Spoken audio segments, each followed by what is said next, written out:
Hey, Jordan Sheridan, live for you on Monday, November 19th, 2018. As my screen doesn't work, here we go. Um, Wish I could be a little bit more excited on this beginning of the live stream, but right before I went live, we learned of a mass shooting, which is just another Monday, right? Just another Monday in America. So let me tell you what I know about the shooting that's going on right now. There is an active shooter. There is an active shooter in Chicago. Authorities are reporting multiple victims in an active shooter attack in the area of Mercy Hospital on the near south side that brought out a large police presence Monday afternoon. Emergency crews were called to near the hospital at 2525 South Michigan Avenue, about 3:20 p.m. Central Time. There were reports of multiple victims in the attack. Police spokesman Anthony Guglielmi said. Fire officials called an emergency medical services plan, sending at least 10 ambulances to the scene because of an active shooter situation, a fire department spokesman said. Authorities were warning people to stay out of the area. This was written a little while ago. Since then, CNN's reporting that a police officer was shot and is in critical condition. We don't know. I don't know any more details than that. I do know that this is near Mercy Hospital in Chicago. I don't know if there's one shooter. I don't know if there's multiple shooters. I don't know how many people have been shot, if there's any fatalities. We don't know anything, really. So I will try my best while I'm live to update you. Jen is going to be, feeding me stuff while I'm live. Thank you, Alex. $2 in the super chat. It's kind of awkward. I don't want to be pushing the super chat while people are being shot at right now. But thank you, Alex, for getting us started. This is a super chat, and I'm happy. Although I'm sad that we have another shooting going on. I'm happy to report that yesterday, every Sunday, we're doing marathon super chats / GoFundMe. So yesterday we were live for, I think, 6 hours yesterday, starting at noon Eastern, and we raised $1,000. We raised $1,000 via Super Chat and GoFundMe. So the combination of both, we raised $1,000, which we got to raise money for this company. So thank you to everyone contributing. I'll push the GoFundMe a little bit more later. I want to obviously focus on the mass shooting going on right now. So, it's difficult for me. And I'm sure it's difficult for Jen, and it would be difficult for Ty if he was here, because I'm normally not at a loss for words on most stories. Even though I'm covering the same thing repetitively every day. Democratic Party corruption, the oligarchy. There's different stories, but it's generally the same thing. This country is corrupt. This country is a rigged oligarchy. But there's different versions of stories every day, so there is some variety. As far as mass shootings, I'm kind of out of words, to tell you the truth. I mean, I could fly off the handle and rant. I've done it before, but I'm kind of out of words. I think we live in a really, really scary moment. Not just because of the guns that are going off, and like I said, I don't know more than I've told you. So Jen will keep me informed. As of now, it just says multiple victims in shooting at Chicago's Mercy Hospital, which is on the south side. I don't know how many shooters. I do know a police officer was shot and is in critical condition. So I'll update you as we go. But we're having all these debates and all these conversations right now, right? Who should be Speaker of the House? Who should be Speaker of the House for the Democrats? Should the Democrats be centrist or progressive ahead of 2020? What do we do to fight Trump and his authoritarianism and his, tax cuts for the rich and his racism and his bigotry? What do we do to safeguard water in this country, which Jen and I have covered at length? as a little programming announcement, I will be recording an interview right after this live stream. I'll be recording an interview with friend of Status Coup, Jimmy Dore. So I'll be going on Jimmy Dore's show to talk about some of Jen and my latest reporting on the Flint water crisis. So I'm looking forward to that. I don't think it's going to air today, but I'm recording that. So there's so many things going on, and there's so many problems, and there's so much corruption. But at the root of everything, none of it really matters if we're not safe. None of this matters. None of my journalism matters. None of political activism matters. If in America you could walk out the door, and get killed wherever you go during your day. So I'll just take you through my day. I mean, I had a hard time sleeping last night. I woke up early. I went to the supermarket to get a few things. There could have been a mass shooting where I was at the supermarket this morning. I then went to have lunch with a friend. I took the subway. Could have been a shooting on the subway. I then took the subway back. I went to Dunkin' Donuts to get coffee. Could have been a shooting there. There's I'm not trying to be a downer, but there's really it's a sickness in this country. And of course, underneath it all is the corruption of our politics, the corruption of our elected officials. As far as the guns, it's 99% the Republicans. But there's been Democrats who have contributed to this problem as well. But none of this matters. Online media, independent media, political activism. If the people doing it, we're all walking targets in this country. We're all walking targets in this country. Whether you go to a grocery store, whether you go to the mall, whether you go to a movie theater, whether you go to school, it's every single week, sometimes multiple times a week. If you were paying attention on this channel, Ty reported on the ground from the California shooting recently. I think it was a week and a half ago, where, Jen, get me the number. I think it was 12 people that got killed at a bar on college night. He reported there. And he reported that from the Pittsburgh shooting at a synagogue to the bar in California, 12 days. 12 days. There was 12 mass shootings in the 12 days. From the synagogue shooting to the California bar shooting. I mean, there is no other way to put it. And Jake Tapper on CNN's not going to put it this way. And Wolf Blitzer on CNN right now is giving a play-by-play, because they always do this during mass shootings. It's always about the play-by-play. Who's the shooter? What happened in real time? It doesn't fucking matter anymore. We don't need the play-by-play. It's the same record, just spinning on a different day.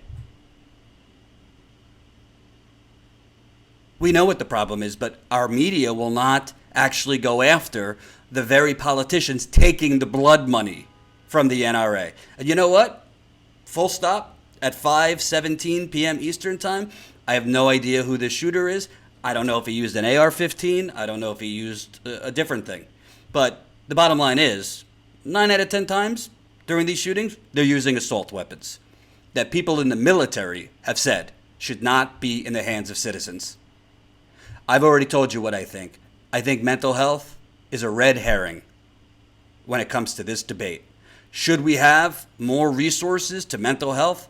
100%.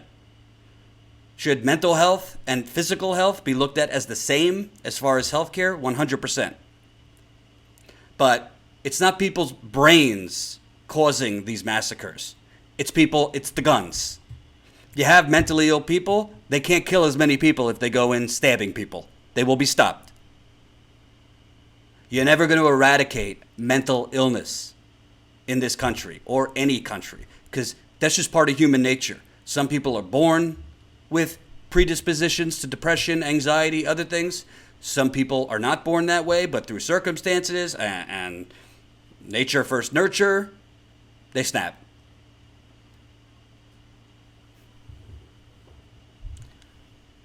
So, for example, I've got depression. I'm not ashamed to say it. I take medication every day. I've been hospitalized for depression.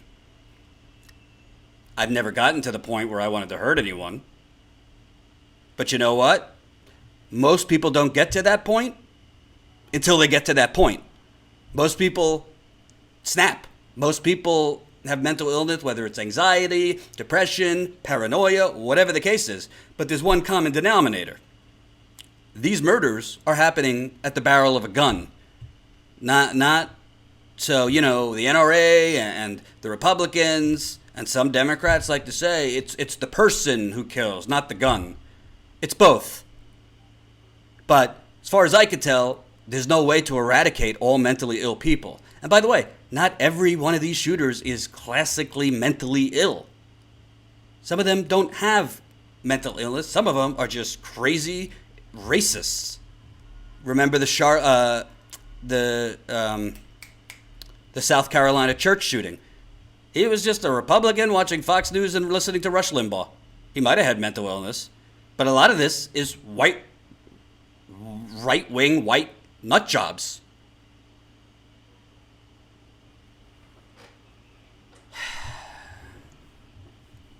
No other country on earth, every other country on earth has mentally ill people. No other country on earth has mass shootings on a weekly basis.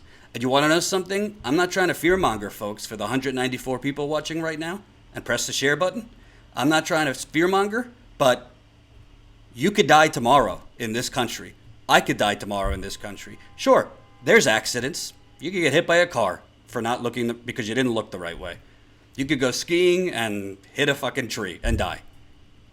But every single person here watching right now, your family members are sitting targets. I hate to tell you, but if you're parents in this live stream, your kids are sitting targets in those schools. So, they say vote like your life depends on it. Well, the election is over. We got an election in 2020, but the election's over. So are we just going to wait till the election to do something, or are we going to do something now?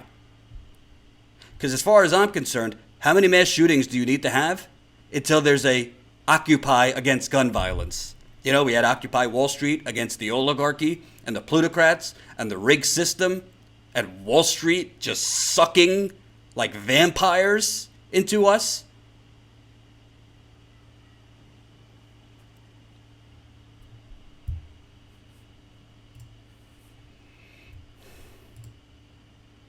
There needs to be mass protests in this country, not just, outside, not just outside the NRA, but outside every single politician in this country that accepts NRA money, that accepts money from gun manufacturers, and who has done nothing. There also needs to be a reintroduction to what the Second Amendment actually says and what it does not say.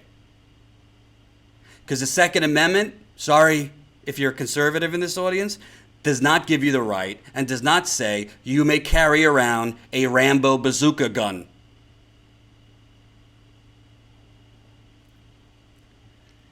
The Second Amendment is for a well-regulated militia.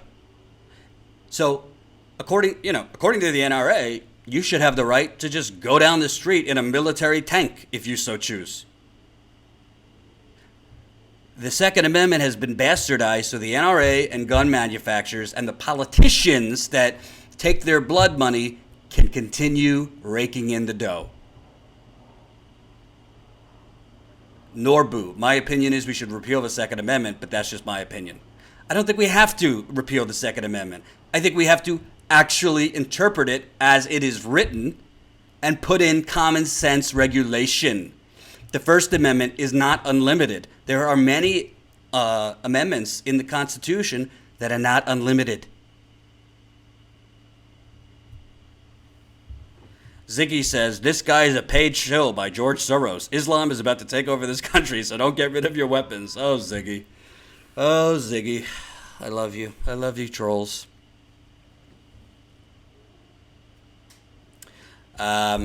According to WGN in Chicago, the officer who is critically injured has arrived at University of Chicago Trauma Center. It's believed he will be okay. This is from WGN News out of Chicago, so that's the police officer. And obviously, Ty is not with me right now. He's actually at a doctor's appointment. But Ty has done extensive documentary work on gun violence, the NRA, and these things. You know, George Carlin, the late great comedian, once said, "It's all one big club, and you're not in it," and that goes for this. It takes a sick type of individual, a sick type of politician, to say, you know what? There's nothing we could do to save children and our constituents, and we're just going to stand by as essentially a Hunger Games in America continues to go on. Because that's what's going on. That's what's going on. This is the Hunger Games. It's cleansing. We are basically politicians are allowing hundreds of thousands of people to be cleansed. Not just in the mass shootings, but the everyday shootings. So, you know, even if I had the information, I don't think it's valuable as journalists to sit here and give play-by-plays of what happened in these shootings, because it's all the same. There might be a different shooter, different victims, but it's the same old story. And when CNN and MSNBC and the New York Times and the Washington Post and the Associated Press and BuzzFeed and the Daily Beast and Newsweek, and I could go on and on and on, you have to decide, what is your role as a journalist? Is it to sit here and offer play-by-plays of the 200th mass shooting of this year, or whatever we're at? Or is it to actually hold the powerful who have blood on their hands accountable? To actually expose, quote-unquote, public servants who are literally standing by and allowing their constituents and their neighbors to be shot like hunting animals all over this country. And you know what? Maybe they'll care when it's one of their family members. Maybe they'll care when it's one of their wives, one of their husbands, one of their kids. Because we do know Republicans, they care when it's in their backyard. Einstein Male. What do you suggest should be the first step towards reform? We need an immediate assault weapons ban in this country. That's the first step. You get rid of assault weapons, AR-15s, and AR-15 style weapons, which there's lots of AR-15 style weapons. We also have to reform the size and capacity of magazines that go into these guns. The bar shooting that happened in California, I believe a week and a half ago, was not an AR-15, but it had an extended magazine in the gun that allowed more bullets to go faster.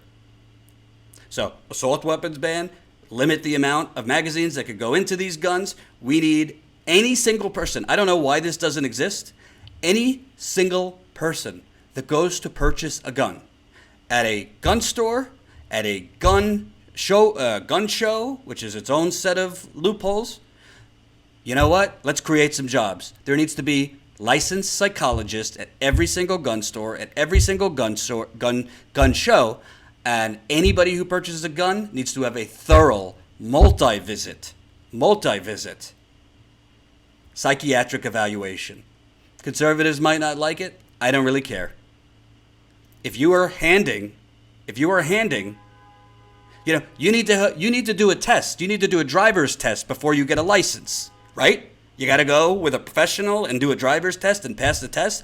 You need to have a psychiatric evaluation, and you need to pass that test, not just to see if you're mentally unwell, but to see if you have racial disposition, to see if you have rage, to see if you have anger issues, to see if you are well equipped to carry a firearm. And I don't really give a damn if the conservatives like that or not. I don't really care if that fits into their bastardized version of the Second Amendment. If you're going to give people a weapon that could kill others, then you need to make sure that they are evaluated and their mental health is evaluated.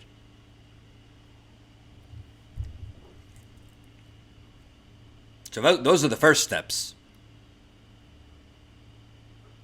And by the way, I, nor other progressives I know, I don't have anything against people who want to hunt and want to hunt with guns. I don't have anything against people like that.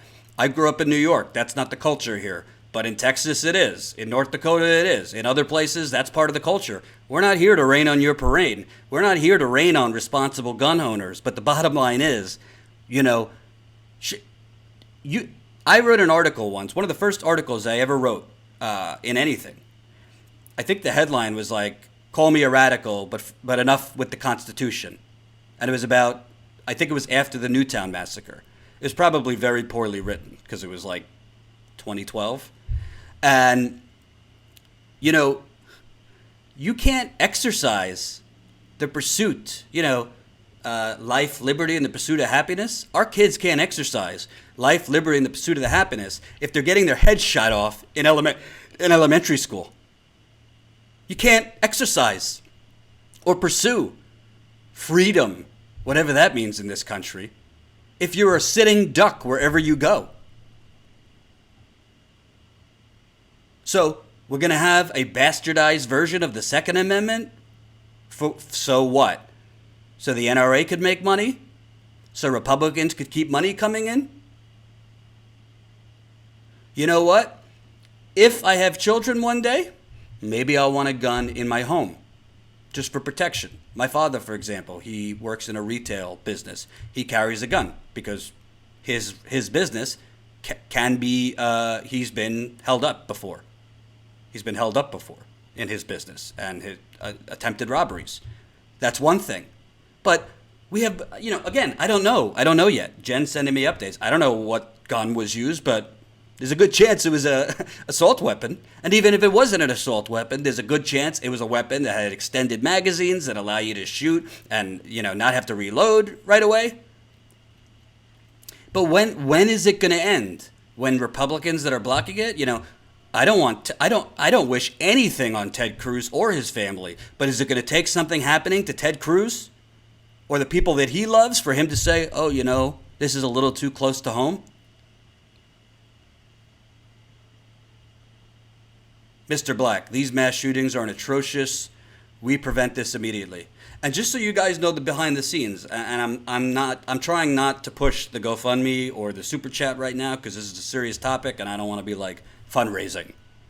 But one of the first stories that Ty and I and Jen were talking about doing once we launched that as Coup was going on a Living Victims tour. That was like the working title.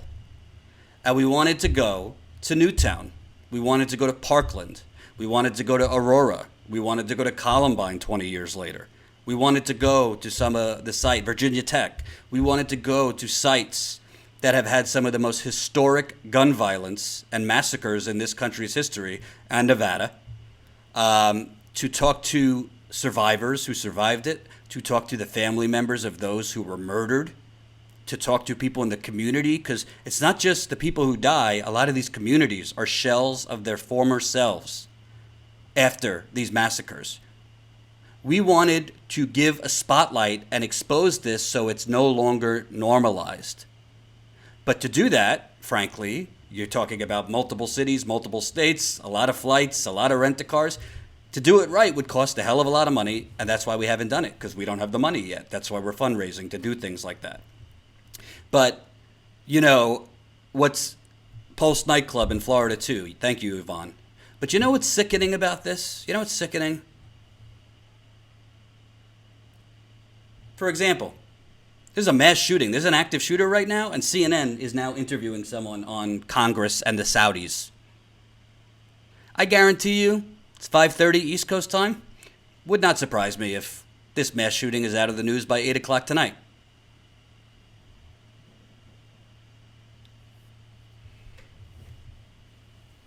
Thomas Sermon says, I own a gun, but I never use it, and I never feel the need to carry, but I like having it at home. There's nothing wrong with that. A lot of people have a gun at home. There's nothing wrong with having something to protect your family.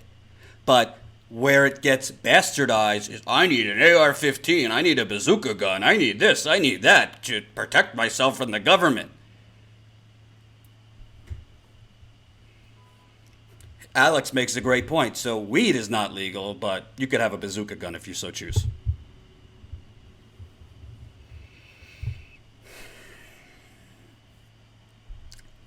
It's absolutely, it's disgusting. And you know what? Honestly, you know, we all have legacies in our life.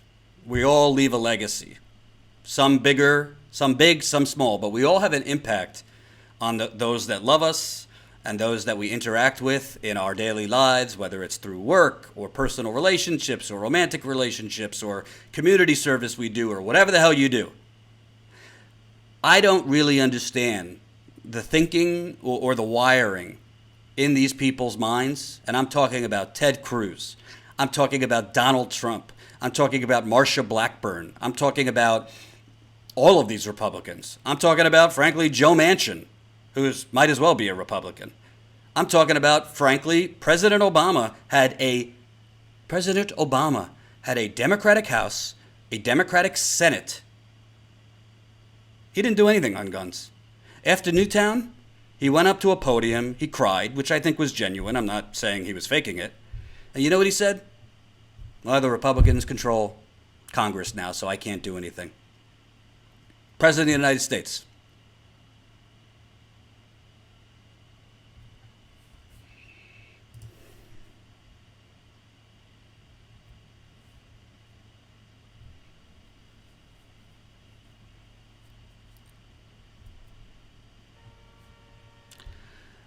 I don't, I'm just reporting, I'm not reporting it, but I'm repeating what a BuzzFeed reporter said. A BuzzFeed reporter is saying, I'm at Mercy Hospital in Chicago where there was just an active shooting. A woman battling cancer and who was a patient leaving the hospital at the time of the shooting said she witnessed a car shooting multiple rounds at a police squad car, and they were shooting for carnage, was the word. So to tell you the truth, I personally, I don't, if I were on CNN right now or MSNBC or any of these places, I don't really think the point is to give a play-by-play of this particular shooting. It's a dime a dozen, folks. All these shootings are the same. It's just a different shooter, different victims, but it's all the same. What happens is generally the same. The hollow, false responses of thoughts and prayers are all the same, and nothing fucking happens. Oop, there goes my monetization, so feel free to leave a couple bucks.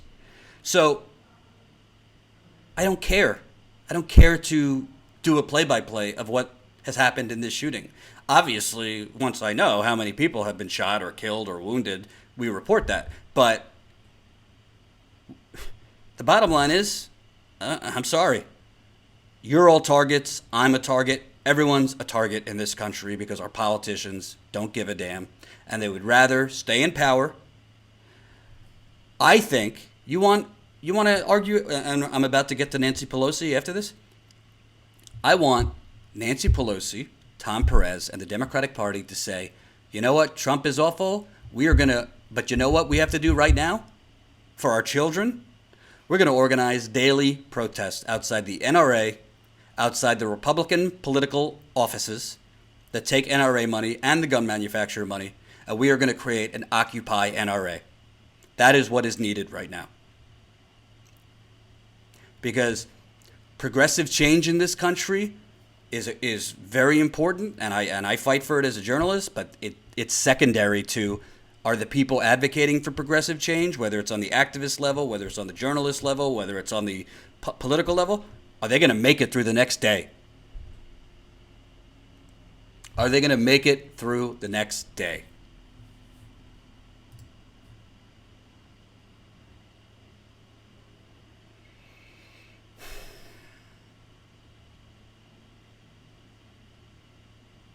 WGN is reporting that 4 people were shot at Mercy Hospital, including the gunman who is now dead.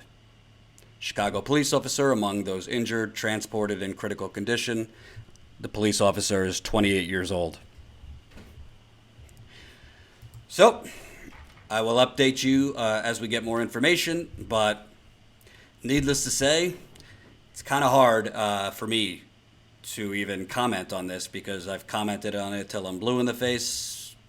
this is probably between the Young Turks and after the Young Turks, I've probably been on air or had to report at least 40 to 50 times. Same thing. So that's why, again, I'm not trying to use this as a fundraising opportunity, but this is why we're doing this. This is why we have this company. This is why we're raising money, so we could go out and cover stories no one else is. Part of the problem, a big part of the problem, part of the reason that this keeps happening is because this is normalized by our media. It is our media's job. It is journalists' jobs to treat mass shootings as the abnormal, horrendous, out of the ordinary, and unacceptable occurrences that they are, which means covering it every single day. Not for a few hours before you turn back to Trump's tweets, not for 2 days, covering it every day, and then holding the officials accountable that continue allowing it to happen by doing nothing. That is the role of the media in this country, but we don't have media in this country.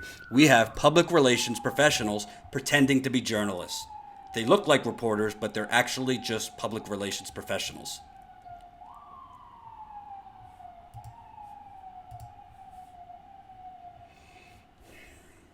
It's terrible. Absolutely terrible.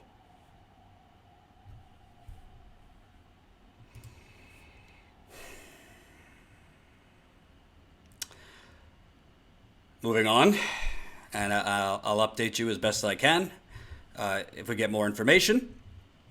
There's a fight. There's a fight going on in the Democratic Party right now. And Nancy Pelosi, who seems to think that she is going to be the Speaker of the House no matter what, well, it's becoming a little less sure that that's going to happen. And for all 246 of you watching, please press the share button if you so choose. This is a super chat, so definitely, if you're feeling super, I'm not feeling super because there's another mass shooting going on. But if you are, definitely, if you support this reporting, let us know in the super chat. Again, we raised $1,000 yesterday on the GoFundMe, between GoFundMe and the super chat. So keep it coming if you can. Thank you, Red Boy, $2 in the super chat. So, Nancy Pelosi, well, her bid ain't looking so hot right now. 16 Democrats vowed Monday to oppose Nancy Pelosi for Speaker on the House floor, placing the California Democrats' bid to reclaim the gavel in serious jeopardy. In a highly anticipated letter that went public Monday, the Democrats praised Pelosi as a, quote, historic figure, while simultaneously arguing that it is time for change at the top. Quote, our majority came on the backs of candidates who said that they would support new leadership because voters in hard-won districts and across the country want to see real change in Washington, the group of Democrats wrote. We promised to change the status quo, and we intend to deliver on that promise. Can I get an amen? The show of force underscores the depth of the challenge facing Pelosi, who has led the caucus for 16 years. 16 years. Pelosi needs 218 votes among lawmakers present and voting to be elected Speaker of the House on January 3rd.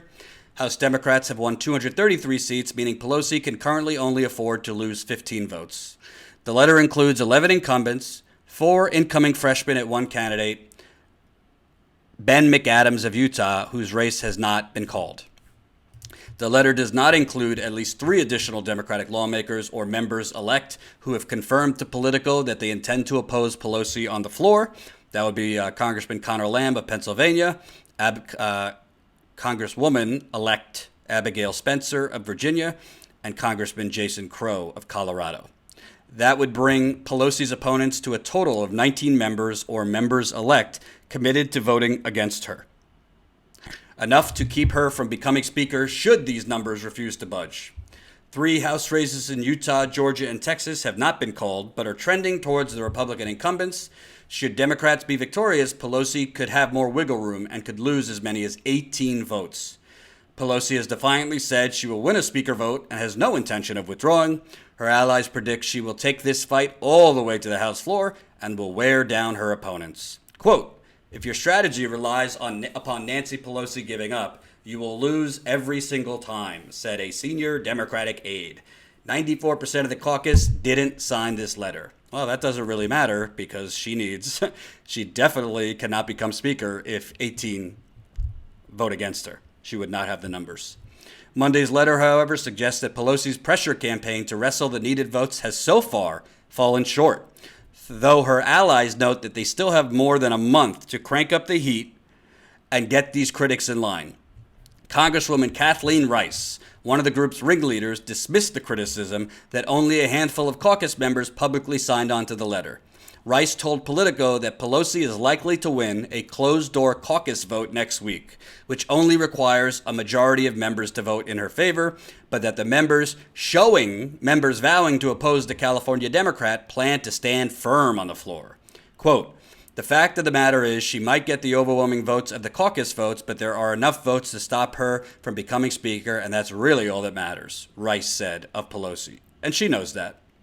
In addition to Rice, letter signers include Congressmen Tim Ryan of Ohio, Seth Moulton of Massachusetts, Ed Perlmutter of Colorado, Kurt Schrader of Oregon, Philemon Vela Jr. of Texas, sorry if I'm mispronouncing, Bill Foster of Illinois, Brian Higgins of New York, Stephen Lynch of Massachusetts, Linda Sanchez of California, Jim Cooper of Tennessee, as well as candidates-elect Jeff Van Drew, Joe Cunningham, Max Rose, and Anthony Brindisi, and candidates McAdams. Got to keep it real? Not particularly enthused that Congresswoman-elect Alexandria Ocasio-Cortez is not on that list. I'm not going to go after her completely because she might ultimately vote against Pelosi, but as of now, she has not pledged to vote against Pelosi, which I would think, based on her campaign and the policy she advocates, that she would want to vote against Pelosi. Pelosi has isolated some threats against her. Several dozen Democratic candidates, for example, ran and were elected on a promise to oppose her or back new leadership. Pelosi has been meeting with these members and appears to be making gains with groups of them.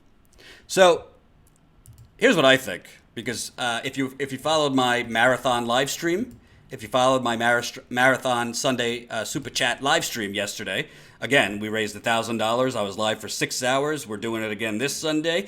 Put it in your calendars right now, 12 p.m. Eastern Time. 12 p.m. noon Eastern Time. I'm going live on Sunday. The first time we did it 2 weeks ago, I went live for 7.5 hours. We raised $5,000 that day. Yesterday, I went live for 6 hours. We raised $1,000. So some days you raise more, some days you raise less. But the point is, we're reporting great things. We're doing Q&As on Sundays. We're also doing interviews during the week. I'm interviewing people during the week and playing those on Sunday. And it's all to raise more money so we could get out in the field and build status coup. So definitely put it in your calendar, Sunday. So I spoke about this yesterday because I've been attacked on Twitter as a sexist and an ageist and a racist and all this stuff because I said I don't want Nancy Pelosi as speaker. I don't really give a damn. I don't care what body parts Nancy Pelosi has. I don't care how old she is. What I care about is Nancy Pelosi is not a progressive. Nancy Pelosi is part of the problem. Nancy Pelosi has been in Washington way too long. Nancy Pelosi, she's getting all this credit for the Democrats retaking the House. Well, you know what Nancy Pelosi did more than anything during this whole campaign? Was have private fundraisers with banks and big bankers, private fundraisers with pharmaceutical executives, private fundraisers with Silicon Valley, and private fundraisers with real estate developers, and private fundraisers with fossil fuel people. So if you think Nancy Pelosi, I don't care if she's a woman, a man, or an alien, if you think Nancy Pelosi as Speaker is going to do anything beyond call for investigations into Trump and, push, let's preserve Obamacare. Let's preserve Obamacare, which still has massive deductibles for working people. A lot of working people can't even use their Obamacare because the deductibles are too high or the co-pays are too high or the co-insurance is too high.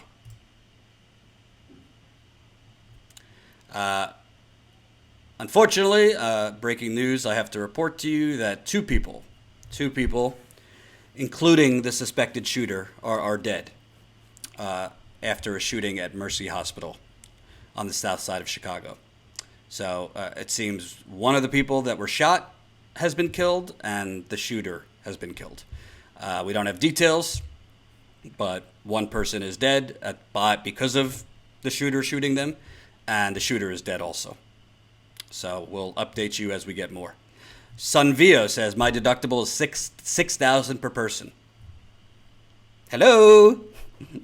And by the way, if you've been following my reporting and Jen's reporting too, YouTube doesn't like telling you or notifying you when we upload all our videos, but we just broke a major story in Flint. Jen could put it in the live chat if you haven't read it yet. Read the story, share the story, call your congressman and ask them what they're going to do about it. We found evidence that the state of Michigan literally flushed residents' water lines before taking lead and copper samples, which is illegal. It is against the EPA's main drinking water regulation. You have to test water. The water has to be totally not used for 6 hours, and then when you turn the water on, you have to put the sample bottle in right away. You can't flush the water. The reason I'm bringing that up is literally we found dozens of residents that had their water illegally tested, and voila, they found low levels because they flushed the residents' water lines. One of those women, her name is Amanda Janes. She has a $13,000 deductible. She's got thyroid cancer and spots on her kidneys.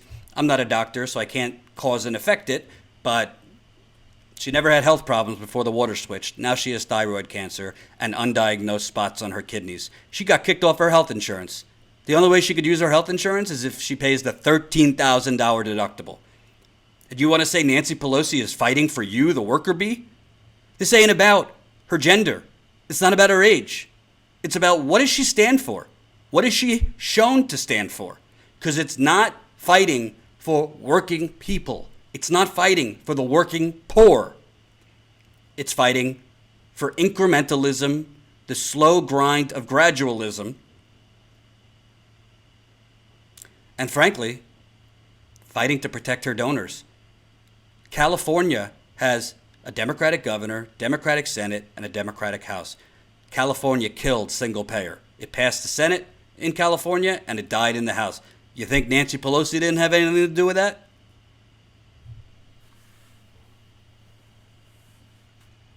Endo says, set up a GoFundMe for that woman, Jordan. I thought about that, Endo, but to tell you the truth, it's tough. It's tough as a journalist. You know. I make no bones about what I believe as far as being a progressive. But if I start setting up a GoFundMe for one person I interview, do you know how many people email me, Endo, asking for help? It's a really slippery slope as a journalist. If I, as a journalist, beyond my journalism and spotlighting and exposing what's going on with women like her, if I start setting up GoFundMes for one person, trust me, I'm going to get requests for 100 people. I don't mean to sound uncaring, because I do care, and I have contributed to a lot of GoFundMes, and I don't publicize it. But, you know, as journalists, we can't exactly be also setting up GoFundMes for people. We could be guiding people to, like, if she had a GoFundMe, I would certainly guide people to it. But unfortunately, as a journalist, that's not something I think is within our wheelhouse to do. And, you know, I've had so many people, Endo, ask me for help and to set up things for them and how do you pick one over the other? You know what I mean? It's difficult. So it's not something I haven't thought of, Endo, at all. But, you know, I was attacked on Twitter as a sexist and an ageist, and Nancy Pelosi is responsible for the Democrats retaking the House. No, she's not. 39 Republicans retired in the House of Representatives, leaving a hell of a lot of more winnable elections open because there was more retiring Republican congressmen that opened up more possible victories for Democrats.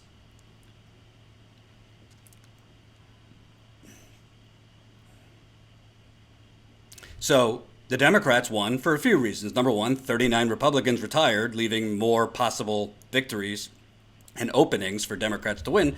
Number two, a hell of a lot of suburban women turned against Trump. That doesn't have a lot to do with Nancy Pelosi, sorry to tell you. That has more to do with Trump. Number three, generally speaking, In the midterm elections, the opposition party, generally speaking, takes power. The opposition party picks up power. It happened under Bill Clinton with the Republicans retaking the House. It happened under Obama, and it's happening under Trump.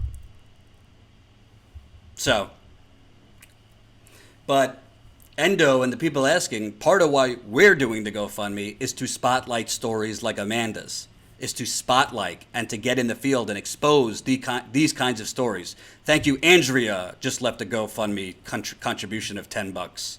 Thank you. Brings us to 21,420. 21,420. And another update on the shooting, at least 4 critical patients, including a Chicago police officer and 1 nurse who has been killed. So a nurse has been killed. More patients and info coming in. This is from an NBC reporter. So 4 critical patients, including a Chicago police officer, and the 1 person who died was apparently a nurse in the hospital. So this is what I was saying at the beginning of this live stream. You could die going to work if you're a nurse. You could die going to work if you work in a mall. You could die going to work if you work at a hospital, a mall, a concert venue, a school. We're all sitting targets. If that's not abundantly clear, and I'm not even going to read the trolls because they live in an alternate universe. It's not worth my energy to read their comments. You know, life or death shouldn't really be a progressive or conservative issue. It should just be people care about other people not dying for no fucking reason.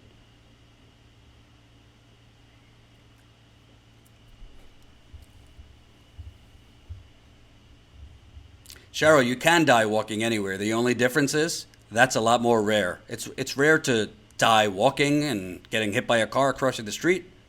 That's called an accident. These are not accidents. These are things that are intentionally being allowed by our politicians.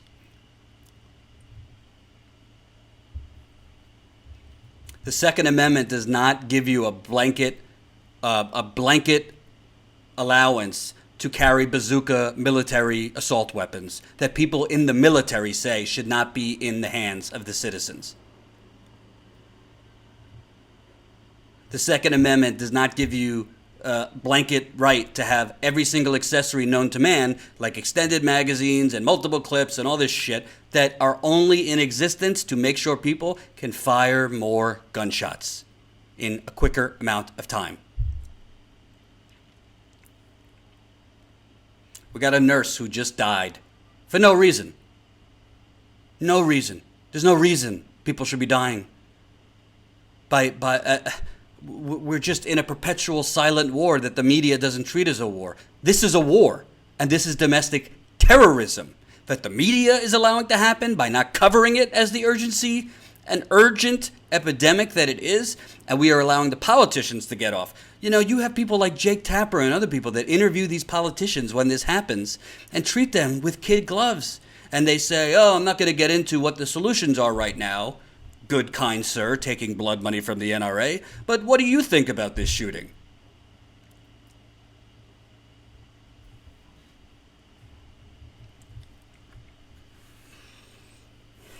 It's insane. Absolutely insane. Getting back to Pelosi for a second. There's some progressives who back Pelosi for speaker, but in return for power. It wasn't a coincidence that moments after Nancy Pelosi promised progressive House leaders more power in the next Congress, a host of liberal groups announced they were supporting her for speaker.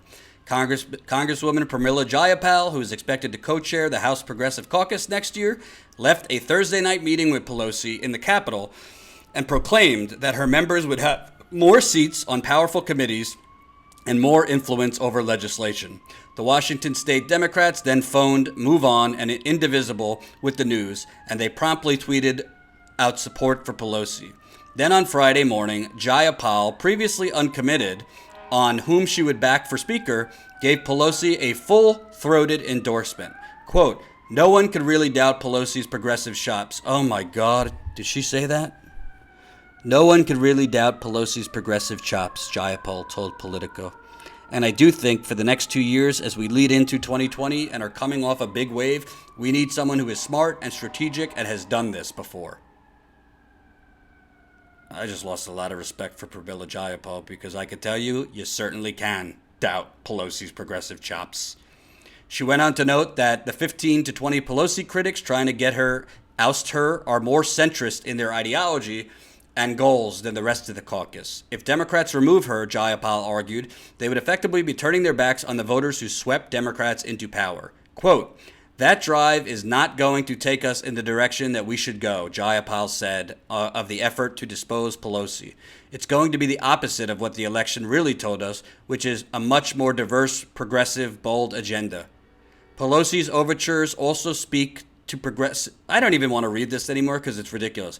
What is she talking about? If Pramila Jayapal, who I happen to like, wants a bold progressive agenda, Nancy Pelosi is not for Medicare for all. Nancy Pelosi is not for ending private prisons. Nancy Pelosi is not for free public college. Nancy Pelosi is not for government investment in job programs. Nancy Pelosi is not for ending fracking, banning fracking. So that talk of a bold progressive agenda does not match Nancy Pelosi. I don't know who Pramila Jayapal thinks she's talking about here. Nancy Pelosi has said, you remember in that little town hall she did with CNN? We're capitalists. Okay, we're capitalists. You think Nancy Pelosi's done a damn thing as minority leader for the people of Flint, Michigan? Did Nancy Pelosi open her mouth during Standing Rock? Did Nancy Pelosi, before or after, do a damn thing for Stacey Abrams in Georgia, who just had the election stolen from her?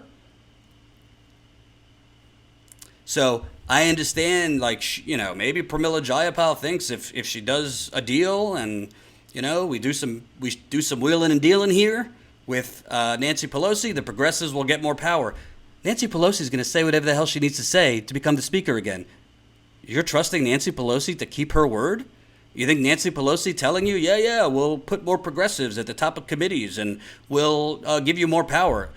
You think that's going to make her push Medicare for all? I don't know, man. And I am a little concerned that I'm not hearing Alexandria Ocasio-Cortez come out against Nancy Pelosi as speaker. Again, this is not an age thing, and it's not a gender thing. It's a policy thing. If Nancy Pelosi came out tomorrow for Medicare for all, if Nancy Pelosi came out tomorrow with a bill for Medicare for all, or for ending private prisons, or for free public college, or for an intense government jobs program, to ban fracking, to end the wars, I would put on a Nancy Pelosi shirt and I would twerk.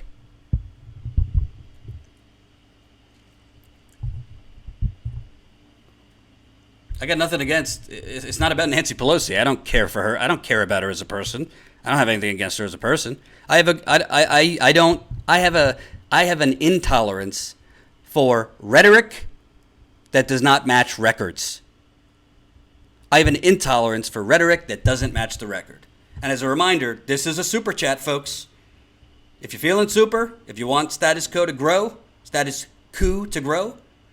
and I don't know, for those of you who came late, I'm ending a little early today because I'm about to go record an interview with the legendary Jimmy Dore, who is having me on his show. So we love Jimmy, and I thank him for having me on. I'm going to record the interview tonight with him. It's on our Flint reporting, and hopefully he puts it up this week. So I'll be ending a little bit early today, but definitely, if you're feeling super, let us know in the super chat, and of course the GoFundMe too. We're trying our goal for the end of November. I don't know if it's going to happen, but we're going to try. Our goal for the end of November in the GoFundMe is to get to $25,000. Right now, we are at $21,420. So we're definitely a little far away from the $25,000 we're trying to raise by the end of this month, but still got a little time, and I'm encouraged. We're at 344 people have contributed so far. So let's keep it going. And thank you, thank you, thank you. And by the way, I'm going to start personally emailing a lot of the people who have contributed to give you my thanks. And it will not be a copy and paste job. Promise. Well, some of it will, but not all of it. So thank you to everyone who's been contributing. But I got to tell you, I mean, if you want real change in this country, if you want real change, thank you, Andy. Gave the last $10 so we can get to 420. I appreciate that. If you want real change in this country, if you want a bold progressive agenda to go up against Donald Trump, to go up against extreme conservatism, because you don't defeat extreme conservatism with milquetoast liberalism. You do not defeat the birthers or the Tea Party or the Trumpers with Republican light. I think we've shown that already. So, I'll keep you up to date on this, but apparently there are about 16 to 18 both sitting congressmen and congressmen-elects that are speaking out against Pelosi. It's not entirely true that they're to the right of Nancy Pelosi. There are some that are to the left of Nancy Pelosi. I think... Oh, Tristan Broom says, Jayapal backing Nancy Pelosi for Speaker is the beginning of the progressive wave, getting co-opted by corporate Democrats because some of them think they could somehow juggle Medicare for all with PAYGO. Tristan, where's your YouTube channel? Because I couldn't say it better than that. I totally agree with you. And honestly, if Pramila Jayapal thinks Nancy Pelosi, whatever the hell Nancy Pelosi's telling her behind closed doors, if she thinks she's going to honor that and she's going to open the floodgates and open the door for Medicare for all, pass over what you're smoking. I'd like to try it. Thank you, Gene. $1.99 in the super chat. Gonna give a little every time I catch you live. Hey, we'll take it. We'll take it. Even a little goes a long way. Even a little goes a long way. And I know you've contributed many, many times, so I appreciate it, Gene. Mr. Black says, Jordan, you're the best. Mr. Black, you're the best. And send love to Jen, too. She's working hard behind the scenes. So, I'm ending tonight with giving you a little sneak peek. So, of course, we're pushing the GoFundMe. That is first and foremost. So we've been pushing this GoFundMe very, very hard. And as such, we have not really been, showing you or mentioning the fact that we do have a Patreon, too. We have a Reporting the Status Coup Patreon. So we haven't really mentioned our Patreon in quite a while because obviously, we don't want to focus on 15 things at once. We're trying to raise money on GoFundMe. But this is our Patreon. We're very transparent, so that's how much money is currently coming in per month. Obviously, to have a successful long-term business, we need to make a lot more than that. So this is one of our revenue streams. We have 381 patrons. We have a few different levels for patrons. We have, let's see here, as my computer reloads. It takes a while. I don't know. My computer's taking a while to load. But we have a few levels, which Jen could put in the GoFundMe. Jen could put in the Super Chat. But Ty and I have begun doing podcasts. So Ty and I will be doing podcasts on a weekly basis together. And I will also be doing solo podcasts. And Patreon subscribers are getting those podcasts exclusively. So we're gonna always play some of the podcasts for everyone. But if you want to listen to the whole podcast, become a Patreon subscriber. You can become a Patreon subscriber. I believe Jen put the levels in there because I don't remember. I should know. But you could become a Patreon subscriber, fairly low per month, and you're supporting independent journalism. Obviously, we want to grow our GoFundMe as much as we can, but monthly subscribers is also a way we're going to grow. So definitely, if you want to become a Patreon, it's Patreon. If you want to become a patron, patreon.com/statuscoup. And here is episode 1 of Ty and me on the Status Coup podcast. I would say this podcast is radically laid back. It is not scripted. It's basically how Ty and I talk to each other on the phone or in private on air. We take breaks if there's we don't take breaks if there's tech problems. We just figure it out as we go. So there's very few bells and whistles. I think it's raw. I think it's authentic. I think it's real. So I'm going to play a little bit for you. I'm not going to play the whole thing. And if you want to listen to the whole thing, if you want to watch and listen to the whole thing, become a patron, patreon.com/status coup. Thank you for watching. I'll be back. I'm ending a little early today because I have to record an interview with Jimmy Dore. Thank you for watching. And as always, most people are not lacking compassion in this country. Most people have no fucking idea what's going on. Here's some of the podcast. If you want to hear the whole thing, go become a Patreon subscriber. That's patreon.com/status coup. And you could also listen to my video diaries, which are some behind the scenes where I tell you what's going on behind the scenes with the company. And we have other stuff we're going to be doing on the Patreon as well. Peace. Hey, it's Jordan. This is the Status Coup podcast with my brother from another mother, Tommy Tahifi Bayless. What's happening? What's happening? City of Angels. He might look fly with that razor blade shaved head, but he's hurting. He's hurting. What's the status on your neck? You're going to the doctor, right? Yeah, I got a doctor's appointment on the 19th, so I don't know if it's the care, what is it? What do I have? Social services, Medicare, Medi-Cal. Medicaid. I'm not sure. I have Medi-Cal, I think. Okay. So they have Medicaid, Medi-Cal. I think Medicaid is like for older people, like senior citizens. So I don't know what it is. But they didn't have anything open till the 19th, so I'll go on the 19th. That's when that happens. All right. I know what it's like because Ty, before we went live. Can you fix your framing? What's wrong with my framing? Look at your thing. What you mean? What's wrong with it? I don't know what you're talking about. The framing on your camera. You see you can't look at your curtain. Why don't you turn your phone off while we're live? How about that? Okay. Look at your curtain. You see your curtain? Yeah. That's what I'm talking about, your framing. But it's okay. I'll frame it out when I edit it because I'm going to have to do it. How's that? Better?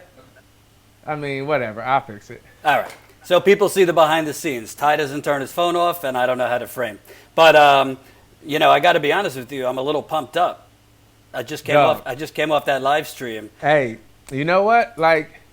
Always, I watch you every day. You know what I'm saying? If I'm not doing anything, I'm watching you, I would obviously rather. But it's some days, I think all the time you do pretty good. But it's like some days you're just in that zone. And today was one of those days you were just in that zone. I enjoy it. I enjoy seeing it. I sit up and listen to you the whole time you were on. For 7 hours. I sat there and listened for 7 hours. You know what I'm saying? It's because sometimes you're just in that zone. 7.5. Don't short me. What? 7.5. Don't short me. Yeah. I forgot how I'm hearing reverb from myself. Egotistic. Huh? I'm hearing reverb from myself. I'm hearing my voice back. So what you need to do is maybe you're hearing your voice back. Yeah. Oh, that's probably because it's not. Oh, it's because you can hear your voice through my mic. That's why. Because I don't have on earplugs. You know what I mean? Okay. So let me put the earplugs on. And then when I put the earplugs on, you won't be able to hear it.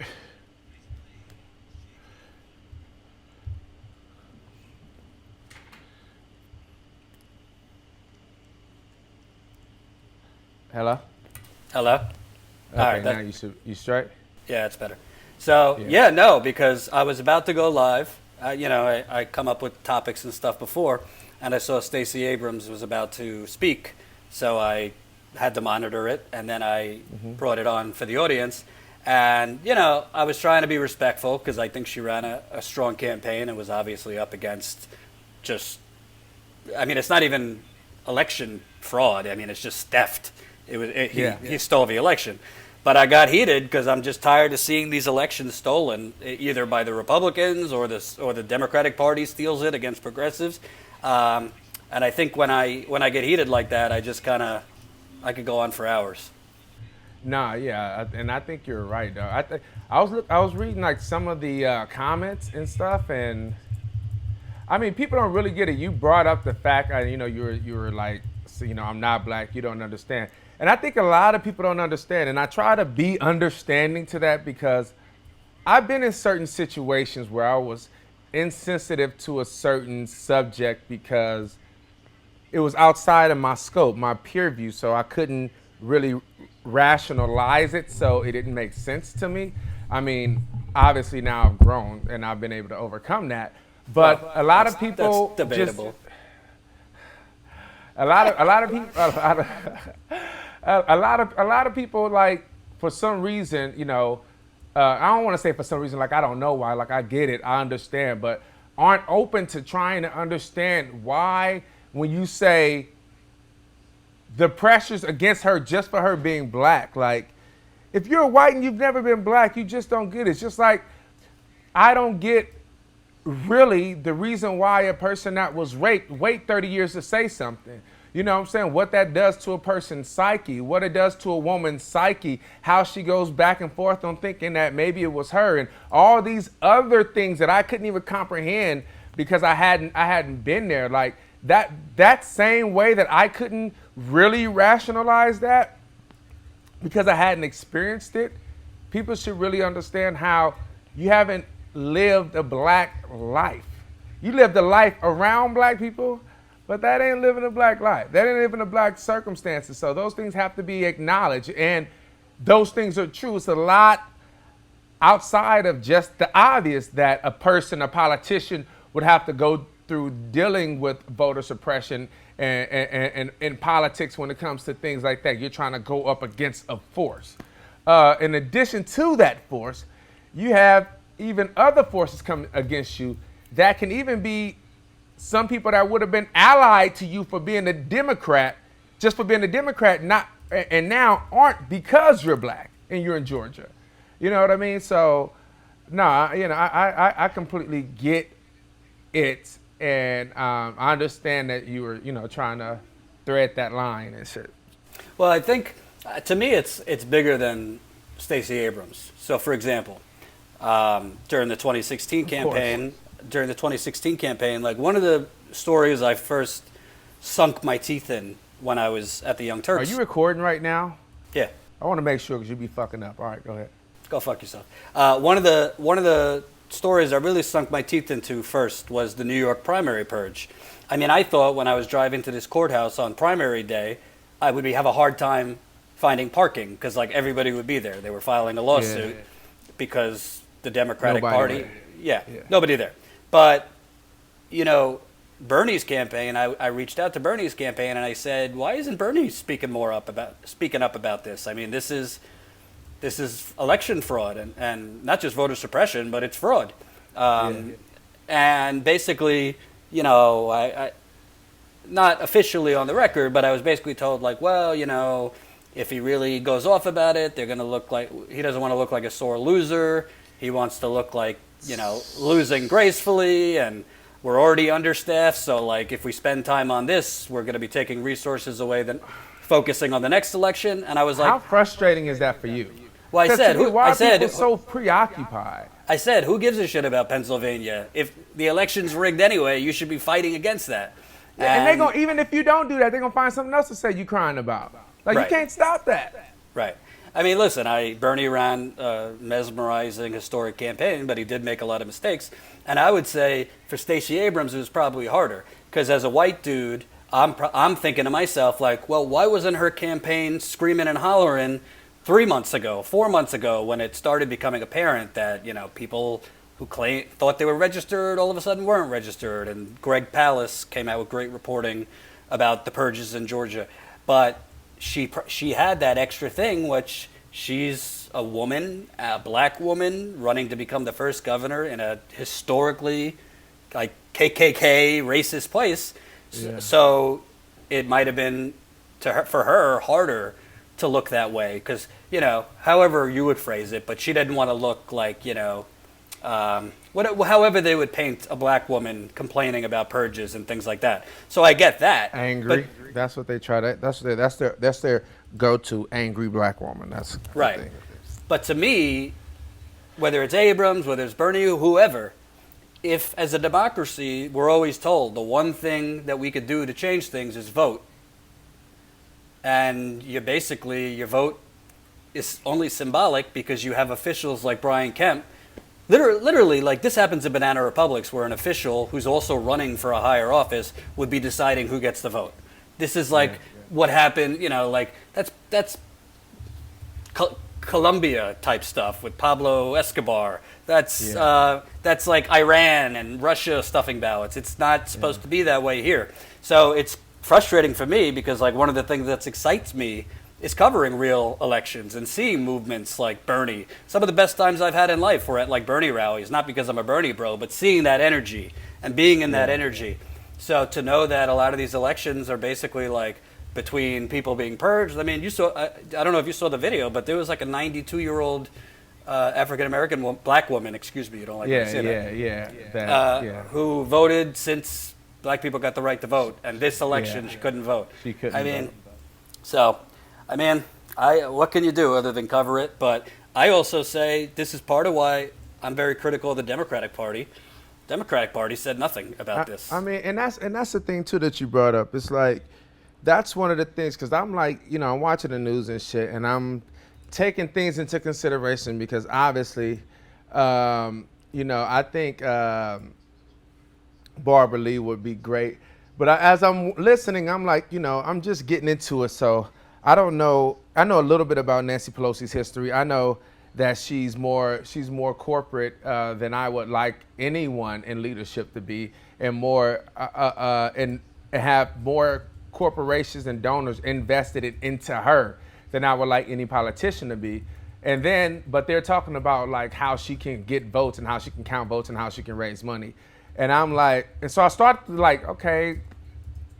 Well, maybe should we be considering that? Like, if we get someone that doesn't have relationships, like how can then that person, because everything is really about relationships, regardless if you have money or not. Like, there's a lot of, that's why they have a whip, right? So you have a whip because you have to get votes. That's a thing. That's a true thing. I don't know why you shook your head. That's a true thing. Your establishment self, your morning loving self let is me coming finish. out. Let me finish though. But then, I'm like, you're right. Like no one, the DCCC was putting out letters about not supporting certain progressives and things like that. And like you said, you didn't see Nancy Pelosi, Chuck Schumer, or Tom Perez punk ass, come out publicly to sponsor, to endorse them, or even come out in support of what was going on with the voter suppression. And it's absurd. It lets you know where their alliances lie, and it really makes you just want to say fuck it. I'd rather have someone learn on the job and deal with it, because there's a lot of people that sees it that can support a new person versus having someone that's so arrogant that they wouldn't even jump on board because maybe they got a lot of Democrats in, but it's a lot of Democrats that don't want to vote for her, so then they're holding a grudge and not doing anything to help these people or speak out on the injustice that's going on. Well, not only did the Democratic Party, and I'm talking about Pelosi, Schumer, Tom Perez, the DNC, not only did they not raise hell about these voter purges, which were hurting Stacey Abrams, and undemocratic, they didn't show up for Ben Jealous in Maryland. They barely lifted a finger for Ben Jealous in Maryland. And by the way, they only showed up for Andrew Gillum in Florida when he started cushying up with Hillary Clinton, Debbie Wasserman Schultz, Michael Bloomberg. Before that, they weren't helping Andrew Gillum with fundraising. So it shows you. And mind you, when that started happening, he started stepping away from single payer. And, to me, one thing you said, actually, I think is the problem. You said, not because you're wrong, but I don't want somebody with those relationships. That's the relationships are the problem. Nancy Pelosi, she could have relationships, but the types of relationships she has are to pass milquetoast crumbs. Yeah. And she has relationships with lobbyists, and she has relationships with the real estate developers and the bankers. And so, can she get things passed? Can she count the votes? Sure. But hey, like I said for Bernie, and like I would say for Barbara Lee was the only congressman that I know that voted against the blanket authorization of military of a force. president being able to do it without going through Congress. So I think I'd rather, you're right. I'd rather the person with courage of her convictions, and she knows how Washington works. She's not a stupid woman. Yeah. So I would love Barbara Lee.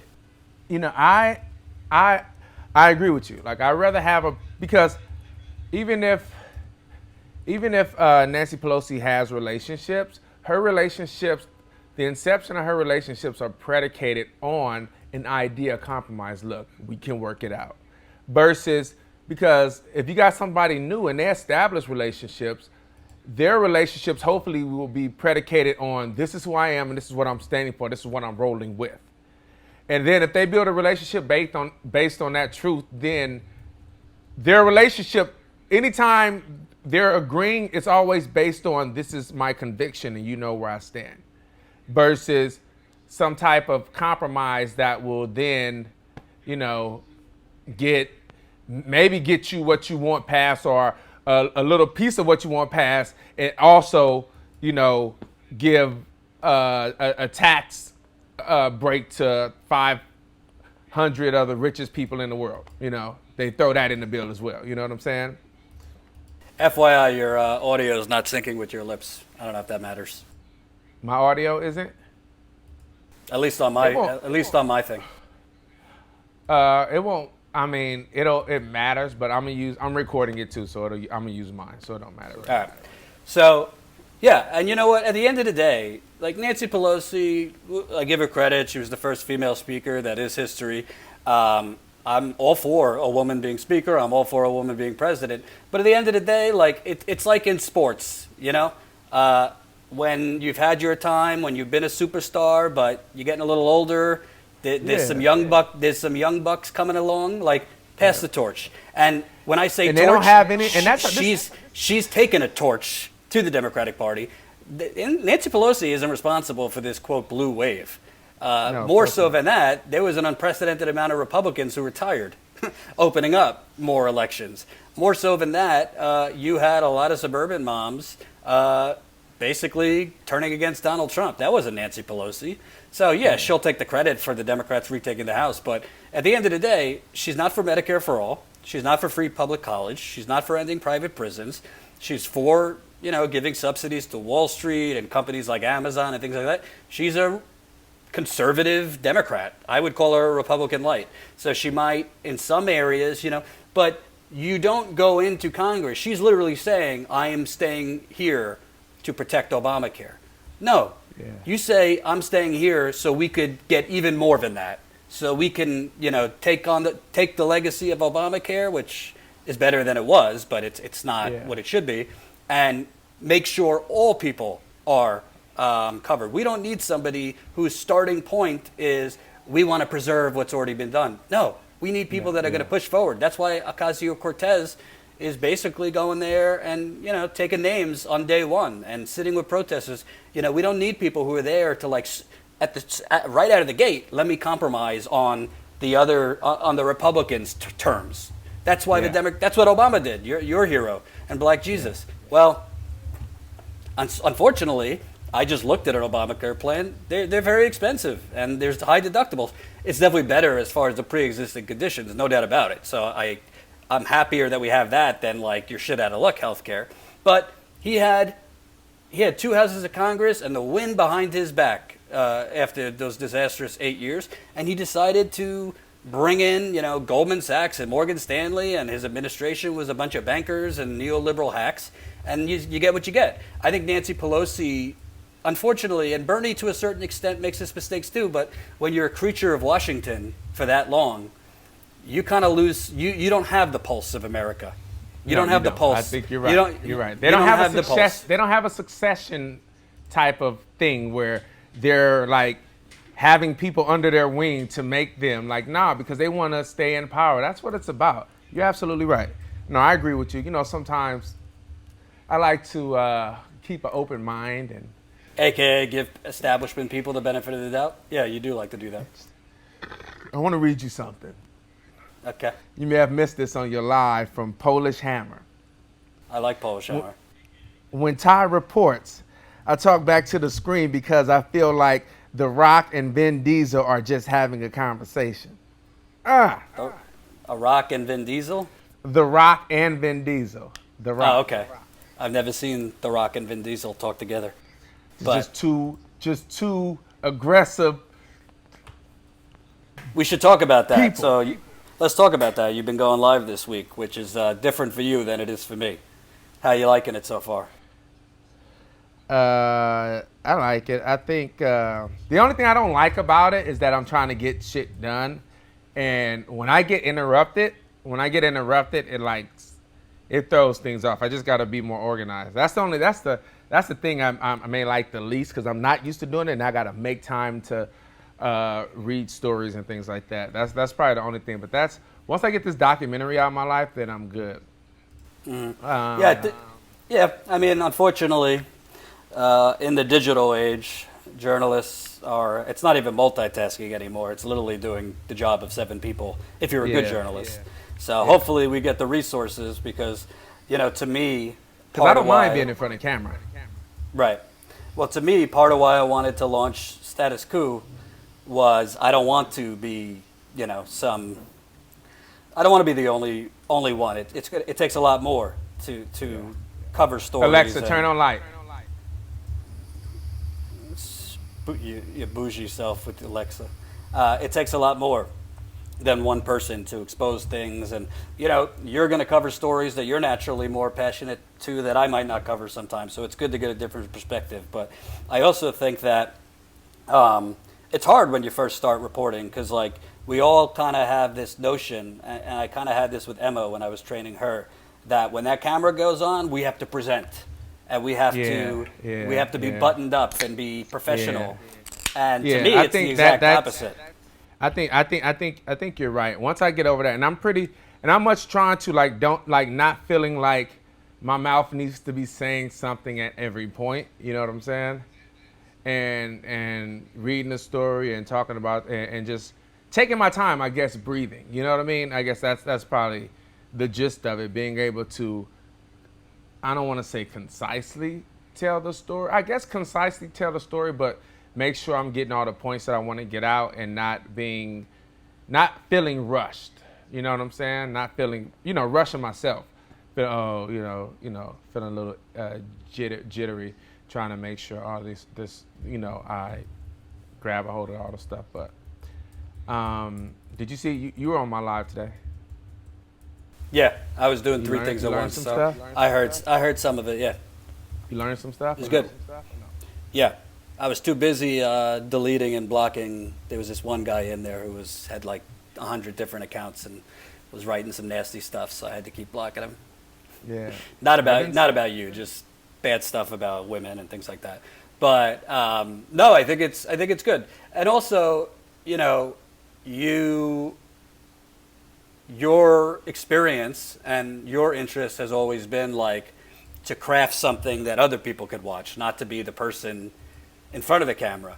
So and you have done on-camera stuff before that was a little more scripted. So I think it's just going to take time for it to become more natural.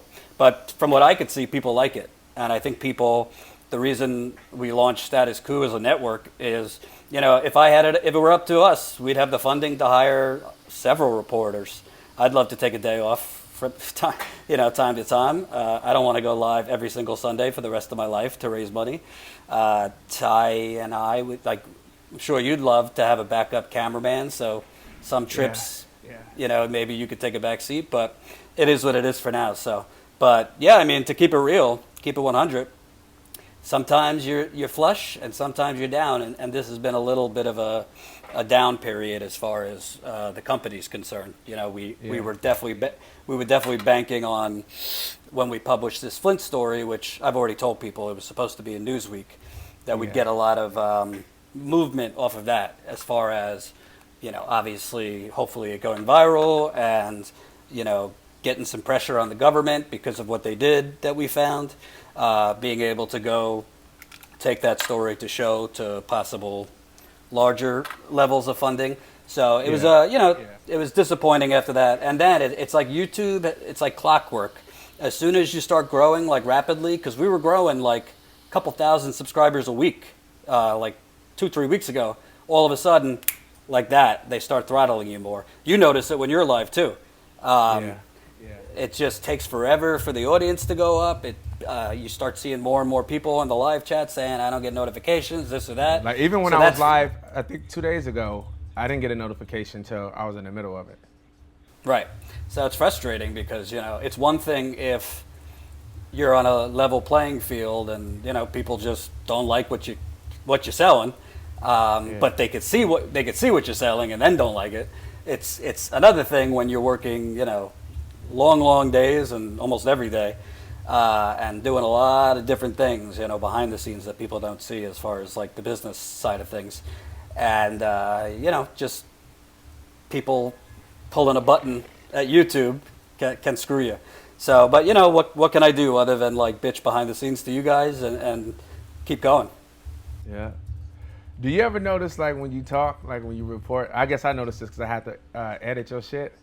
But I wonder, do you ever notice someone in the comments at one time pointed out something that you do all the time when you report, but every time you'll stop and you say, you know what? Like you'll do this, you do it every time. See, when you're about to make a point, you repeat it twice. You like, you know what? Second thing. Your tick is mine is Yeah. Yeah. No, you got a few ticks, dog. You got okay. And you got the thing where you repeat a thing twice before you go on. You will say, Some people are hard of hearing. And one more thing. Nancy Pelosi, like you'll go into that. You'll like do it. You will like do it twice all the time. You do that shit all the time. Well, until people tell me not.